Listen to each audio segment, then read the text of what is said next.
system has quadrupled, and it has little to do with crime.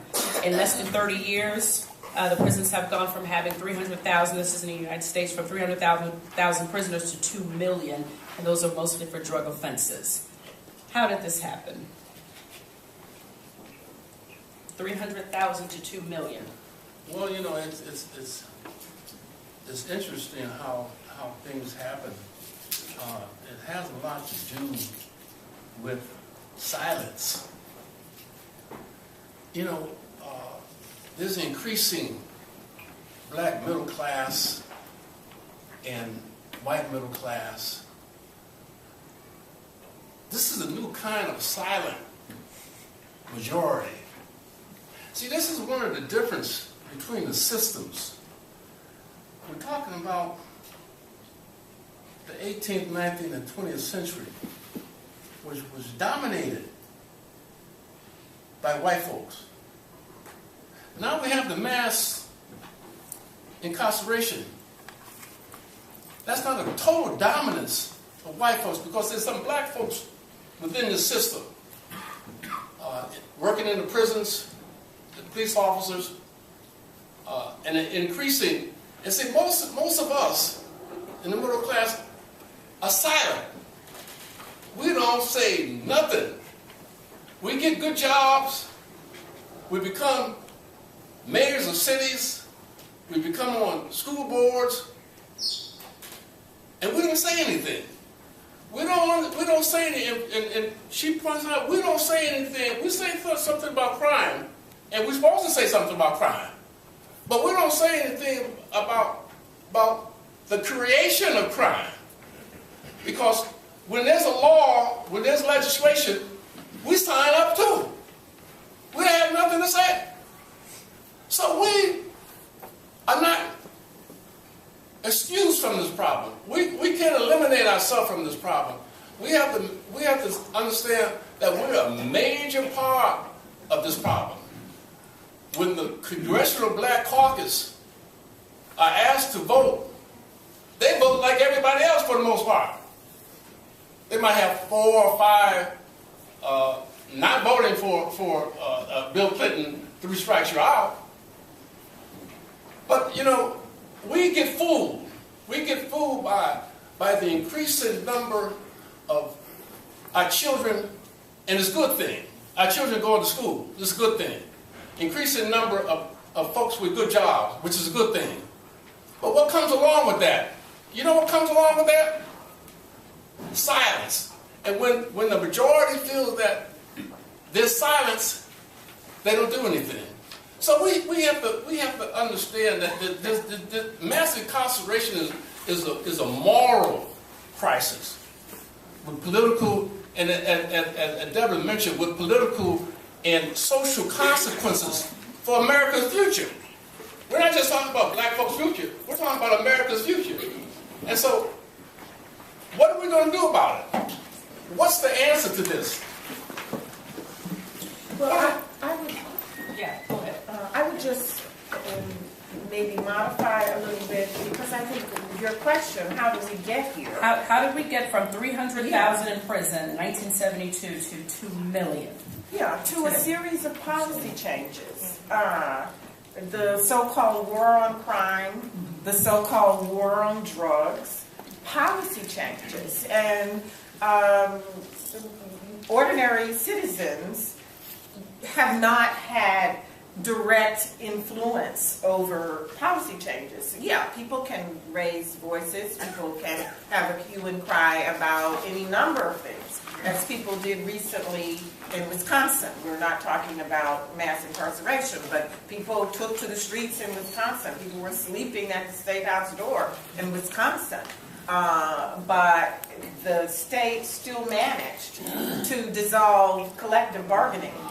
And just this week, the Supreme Court of Wisconsin upheld that, right? So it's important to hold citizens responsible for social and political developments, but it's also important to understand the political machinery.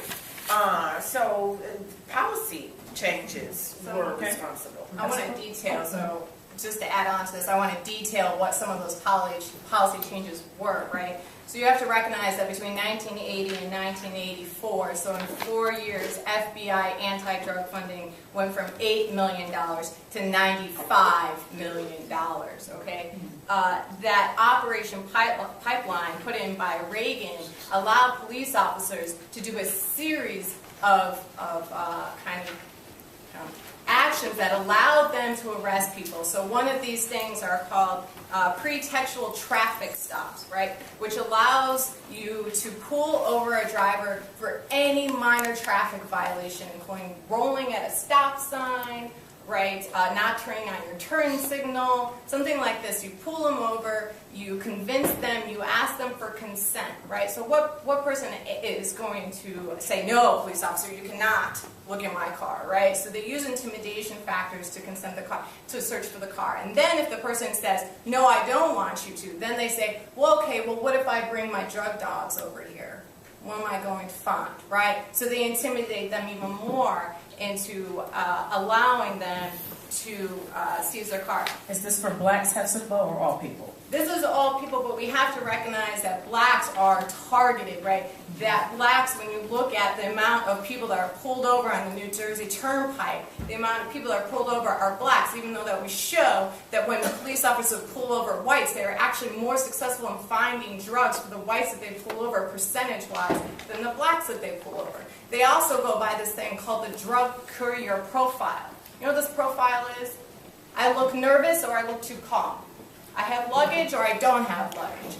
I have a good-looking car or I have a bad-looking car, right? So the drug courier profile that police are allowed to go by includes absolutely any number of characteristics. So when we're talking about policies and we're pulling people over, this is what matters, and this is how the prison system is really grown so quickly.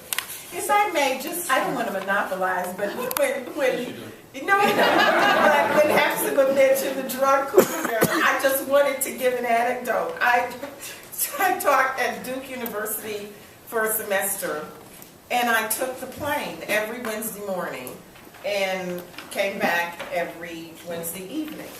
And so one week I came back on Wednesday evening, I left again on Friday morning to go to give a talk somewhere. And when I came back that evening, these three plainclothes people approached me.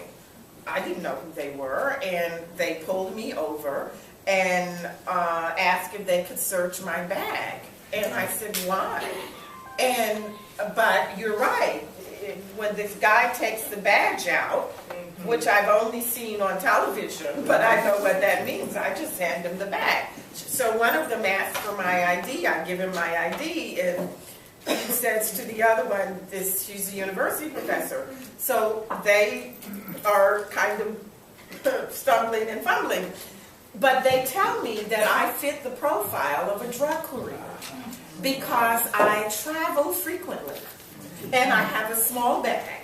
I think I just look like a regular, ordinary school teacher, which is what I am. But I was stopped at the Charlottesville airport and told that they had been keeping track of my movements for that entire semester. They knew I went out on Wednesday, came back on Wednesday, but it happened that on Friday I went to Miami, and that is when they closed in on me. Before we get to those two comments, so the war on drugs, which started in 1982 under President Reagan, correct? It happened when crime was on the decline.